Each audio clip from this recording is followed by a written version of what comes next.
Nesses primeiros meses de 2011, um sinal de alerta permanece na economia brasileira. O motivo para esse estado de atenção tem um nome: inflação. No programa de hoje vamos entender o que é a inflação e quais as suas consequências no dia a dia financeiro das pessoas. A inflação, ela é uma criadora de um ambiente de incertezas. O ambiente fica turvo, você não consegue enxergar, é como uma nuvem, né? Uma névoa que te tira o horizonte. Saiba como agir numa situação de alta de preços e como lidar com o consumo nesse cenário. Ser muito cauteloso nas suas compras. O Educação Financeira começa agora.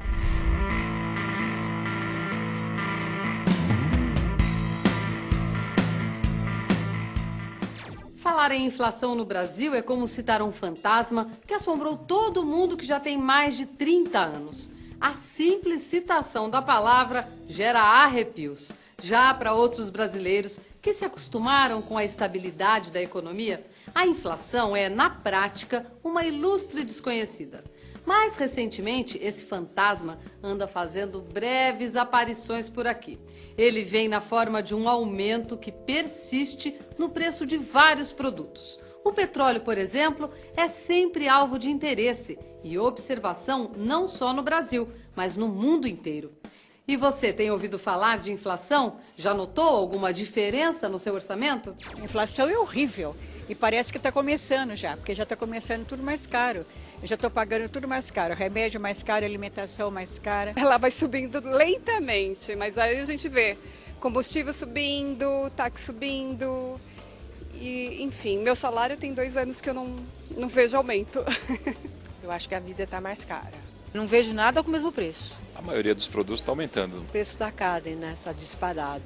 O arroz, o feijão, a carne, então nem se fala. Um aumento muito grande. A inflação é um fenômeno em que os preços na economia como um todo, não um preço em particular, mas na média todos os preços têm uma tendência sistemática de subir ao longo do tempo.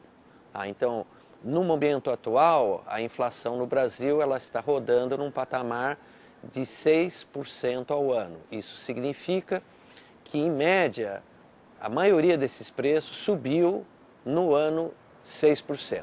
O poder de compra é exatamente o inverso da inflação. Toda vez que a inflação sobe, o poder de compra do dinheiro cai. Existem 2 causas básicas para explicar a inflação em qualquer país do mundo. Se houver excesso de compradores, excesso de demanda, os preços tendem a subir porque tem muita gente disputando a produção. A segunda causa da inflação é uma quebra de oferta. Por exemplo, uma quebra de safra. Não chove numa região, tem inundação na outra e você perde uma parte importante da produção agrícola. Desde a primeira metade do século passado, a inflação começou a aparecer no Brasil. No final da década de 1980 e primeiros anos da década de 90, se tornou praticamente um monstro com direito ao nome superlativo, a hiperinflação. Assim, nada por acaso, a inflação passou a ser associada à figura de um dragão. Nós começamos com uma inflação no começo dos anos 80 de 5% ao mês e terminamos no último mês do governo Sarney com uma inflação de 82% num mês. Para vocês terem uma ideia, 2,5% ao dia. Lidar com dinheiro no período de inflação altíssima não era nada fácil. Exigia uma bela dose extra de tudo que já precisamos hoje em dia para equilibrar o orçamento. Vamos a um exemplo para entender melhor o que acontecia. Se, como acontecia em 1993, tivéssemos uma inflação de 2.400% nos dias de hoje e um livro começasse o ano custando R$10, ele terminaria o ano custando R$250. Em 2006, depois da estabilização da moeda, tivemos um dos índices mais baixos de inflação acumulada dos últimos tempos, 3,14%. Um livro que começasse o ano custando R$10, terminaria o ano custando R$10,32. Adiar uma compra em 93 significava perder dinheiro. Essa urgência minava a possibilidade de planejamento das pessoas, que é tão importante para a vida financeira. E para muita gente, isso virou um hábito. Por isso, vale um alerta. Esse ano, mesmo com a tendência de alta da inflação, não devemos antecipar o consumo, muito menos estocar produtos. Pelo contrário, temos que planejar e esperar o momento certo de cada compra. Está claro que o indomável dragão da inflação que assolou o país no passado recente é bem diferente da inflação de hoje em dia, que está aí na casa de 5 a 6% ao ano. Bem, inflação é elevação dos preços. O que fazer nessa situação? Você sabe como agir na hora das compras? A forma que o consumidor brasileiro tem, pelo menos parcialmente, se livrar do problema inflacionário é fazendo pesquisa de preço, procurando se informar, tá? E evitando ao máximo compra a prazo. Tá? A compra a prazo, embora, entre aspas, o vendedor diga que o juro é zero, está embutido uma taxa de juros muito alta, então é preferível o consumidor refrear a sua compra a prazo, fazer uma pequena poupança e evitar ao máximo o financiamento.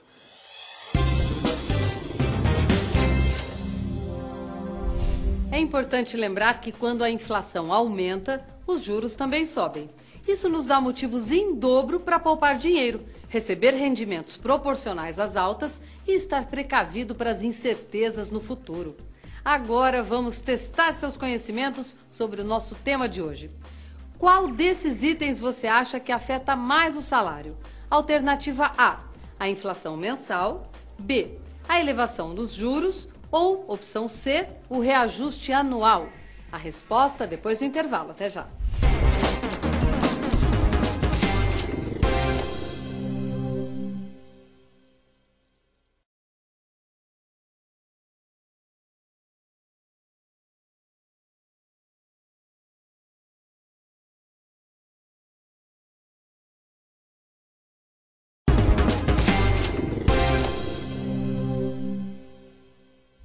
Estamos de volta falando sobre a inflação, que desde o começo deste ano tem apresentado tendência de alta no Brasil.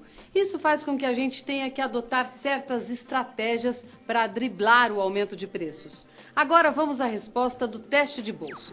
A pergunta foi: qual desses itens você acha que mais afeta o salário? E as opções são A, a inflação mensal, B, a elevação nos juros ou opção C, o reajuste anual. A resposta certa está na letra A. A inflação mensal é o item que mais afeta o salário. Vamos descobrir por quê? A inflação mensal, ela afeta mais o poder de compra, o salário, porque o salário não é reajustado todo mês.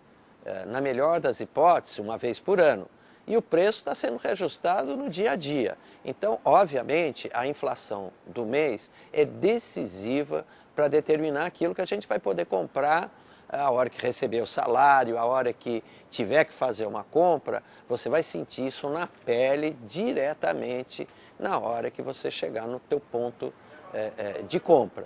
O salário pode encolher se não tomarmos os devidos cuidados. Para ajudar nessa verdadeira missão, o consultor financeiro Ricardo Humberto Rocha está aqui no estúdio hoje. Obrigada por ter vindo, Ricardo. É um prazer estar aqui com vocês. Agora conta pra gente o que é possível fazer para controlar o impacto da inflação no orçamento. O que mais impacta no orçamento é o gasto com alimentos. Então é fundamental que o consumidor verifique sua cesta de consumo, marcas, produtos, preste atenção nas ofertas no supermercado e nas feiras. E a inflação deve prejudicar quem já tem dívidas, né? Prejudica muito. Por quê? Com a inflação, provavelmente o Banco Central inicia um período de alta de taxa de juros. O que acaba acontecendo é que o saldo da dívida delas vai aumentar. Fora isso, no seu orçamento, os gastos com alimentação também estão maiores.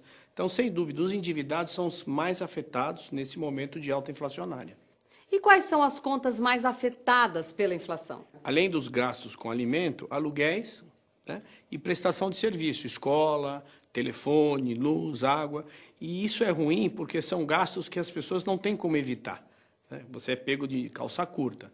Então, a inflação, de fato, ela é um grande inimigo das pessoas e a gente precisa ficar bem atento e cada um fazer a sua parte para verificar o que dá para fazer para reduzir o impacto inflacionário na nossa vida. Quer dizer, então, que já está na hora da gente se preocupar com isso? Já passou da hora. Todo brasileiro tem que fazer um esforço adicional para combater esse grande vilão da nossa vida financeira, que é a inflação. Muito obrigada, Ricardo, pela sua presença aqui no estúdio. Eu que agradeço a oportunidade.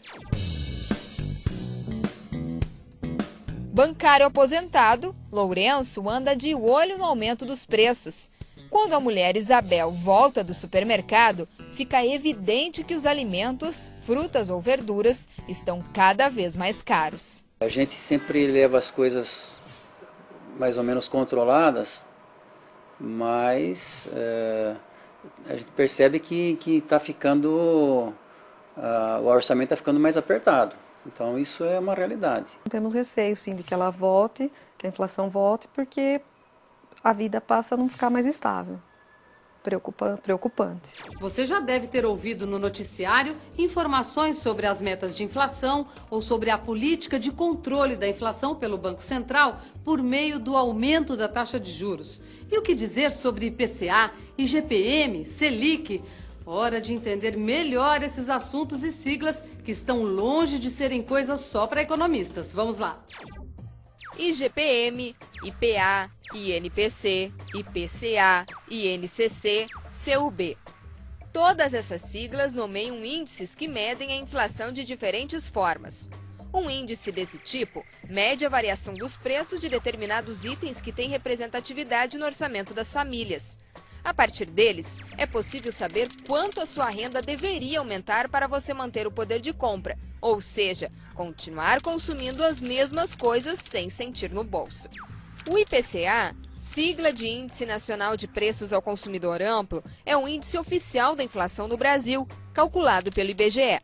É calculado a partir de uma pesquisa feita mensalmente, com informações de preços de produtos e serviços em estabelecimentos de 11 grandes cidades do país.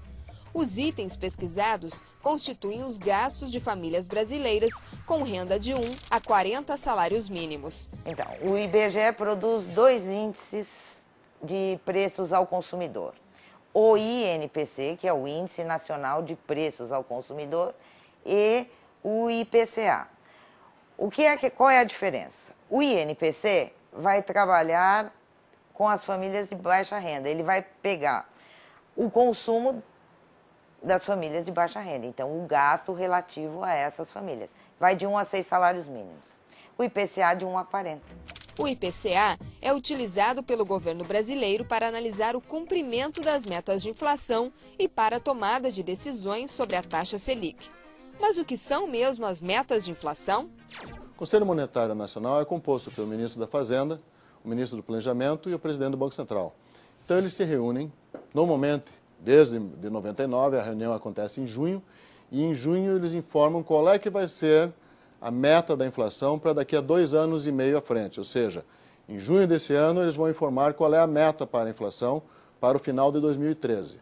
Nós já temos a meta de 2011 e de 2012. Como a gente sabe, a meta para a inflação é 4,5%, podendo no máximo chegar a 6,5%. Se passar de 6,5%, o Banco Central não terá conseguido cumprir a meta e terá que se justificar perante o governo federal. E o que será que a taxa Selic tem a ver com as metas de inflação? A sigla Selic quer dizer o seguinte: Sistema Especial de Liquidação e Custódia. É um nome muito complicado, por uma coisa muito simples. É a taxa de juros que remunera quem compra um título do Tesouro Federal. Tá? Então, quando o governo vai no mercado se endividar, uma das possibilidades é ele oferecer para o comprador do título essa taxa de juros. É com base na taxa Selic que o Banco Central tenta controlar a expansão do crédito, a expansão dos gastos, a expansão dos investimentos, e ele pode fazer isso toda vez que ele colocar o dinheiro mais caro. Então, toda vez que tem pressão inflacionária, o Banco Central, aqui como em qualquer outro país, ele tende a subir juros para frear o consumo, frear acumulação de estoques e coisas desse tipo e tentar com isso controlar a inflação. No programa de hoje falamos sobre a inflação e seus efeitos na economia do país e no nosso orçamento. Também aprendemos como lidar com ela para manter nossa educação financeira. Mande e-mails com suas dúvidas, sugestões e experiências. E aproveite para ver os outros programas que estão todos disponíveis na internet. Um forte abraço e até o próximo Educação Financeira.